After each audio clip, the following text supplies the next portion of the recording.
course, it is always a mitzvah to remember the foundations of faith, but on the day that Hashem designated to recall his creation and judge their reaction for better or worse, we too must correspondingly contemplate his kingship, undertake piercing introspection, and resolve to better ourselves.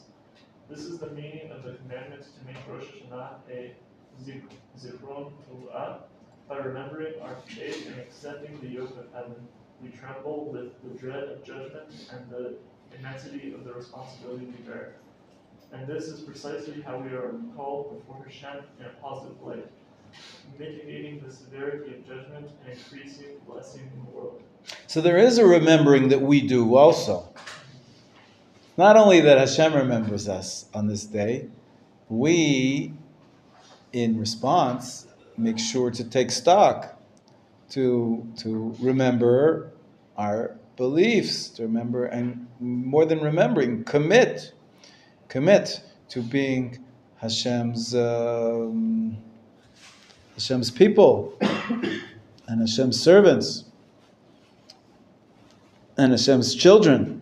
So there's a lot of thinking that we do.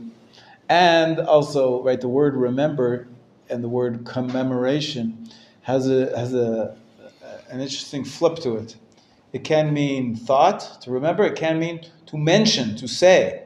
Right? To say something memorable is when you, a commemoration is something that you do, something that you say. You commemorate by speaking. So we perform this act of zikaron through ourselves saying and paying attention and mentioning our belief system. And of course, it's in parallel to the day on which Hashem pays attention, in particular to the world. Okay, so the first theme, I guess, is, as we said before, it's that it's a day of attention, divine attention to the world. And we're going to talk more about the method.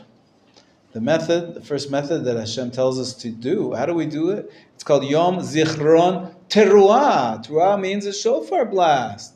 So the shofar is a tool that we use to arouse our commemoration and God's attention to us, commemoration of us. So let's take a look, page 42, and we'll continue with section 2, a day of Teruah. How to understand what the shofar is about.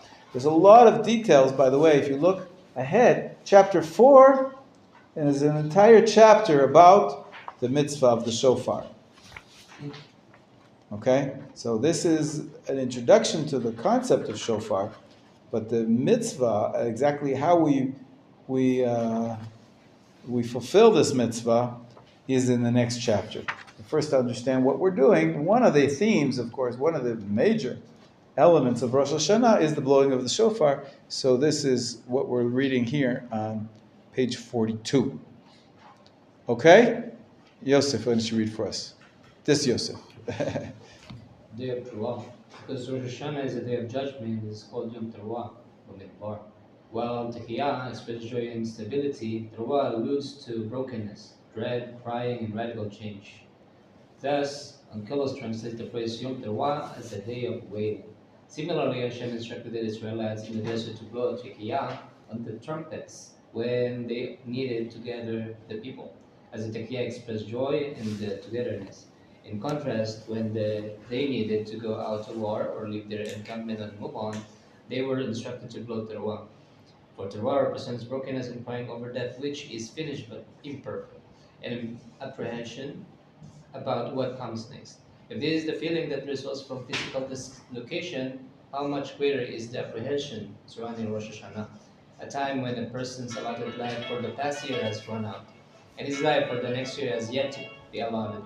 It has yet to be determined who will live and who will die, who will enjoy tranquil and who will suffer. All is dependent upon the judgment. Furthermore, intense apprehension fills the heart of all who are all aware of the tremendous responsibility Hashem tasked us with sustaining and repairing the world. With fear and dread, each person takes stock of his internal landscape, evaluating whether he carried out his mission or fallen short. Therefore, even though the sound of a Teruah is of short duration, the day in its entirety is referred to as Yom Teruah, a day of brokenness and tears, fear and apprehension. We are commanded to blow a shofar rather than a trumpet, because the sound produced by the shofar better expresses the Teruah. It is cri de cour, how do you pronounce it? French. Yeah. A primal sound, a sound that precedes words in articulation, more primal than standard size of tears. Its sound has the power to express tremendous pain for all the lies, thieving, neglect, and wantonness, for the awful distance which separates a person from the Creator, for the vast chasm between our lofty aspirations and our mundane lives. Okay, stop here for a second. So it says there's the shofar is used. Shofar is an ancient instrument. It's very special to use, a primitive, primal vessel. And then we blow, with the shofar, we blow two different types of blasts. One is called a tikiyah, one is called a teruah. Tikiyah, utka'atem. The Torah says you should blow. Tikiyah is usually a long blast, right? It's a long blast. That's one long blast. That's what the tikiyah looks like, giving you a graphic representation of it. The teruah is a broken blast. A teruah is like a wailing sound. And we have two versions of that.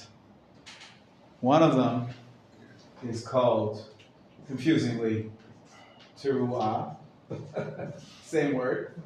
And one of them has a different name called shevarim, which means broken pieces. So the shevarim is 3 short blasts, and the teruah, that what we call a teruah, is 9 very short blasts. So from the two sounds, with the two different names, we actually have 3 names. Tikiyah, Shevarim, and Teruah. But essentially, the two types are a broken sound versus a united sound. The united sound, the solid sound, is associated with joy and stability, while the broken ones are associated with pain. Like, that's what the Torah says. The Jewish people traveled, they heard a special, right? It's like Morse code. They had a different system. This actually looks a little bit like Morse code, right?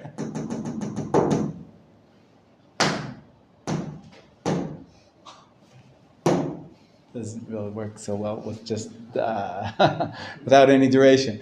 But this is the introduction. He says that the Torah calls Rosh Hashanah a Yom Teruah, a day of the broken blasts, a day of wailing, a day of apprehension.